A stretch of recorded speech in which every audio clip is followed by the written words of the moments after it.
حضور نے فرمایا کہ کوئی شخص جب گناہ کر رہا ہوتا تو اس کے دل میں ایمان نہیں ہوتا. مسلمان تو وہ ہوتا ہے لیکن ایمان دل میں نہیں ہوتا. لا یزنی الزانی حین یزنی وہو مومن، کوئی زانی حالت ایمان میں زنا نہیں کر سکتا.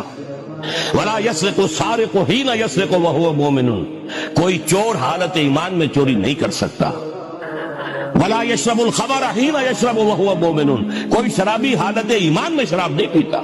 ایمان بھی ہو اور پھر بھی گناہ ہو جائے، پھر ایمان کی کیا قدر و قیمت ہے؟ ایمان نہیں ہوتا اس وقت تبھی وہ گناہ کرتا ہے. ایک شخص طے کر لے کہ نہیں مروں گا مگر فرما برداری کی حالت میں، چونکہ موت کا کچھ پتہ نہیں کب آ جائے.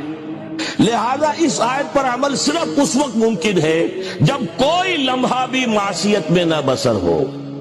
تب یہ ہے کہ آپ کہہ سکتے ہیں کہ نہیں مروں گا مگر حالت فرما برداری میں. اس پر عمل کرنا کوئی آسان کام نہیں ہے.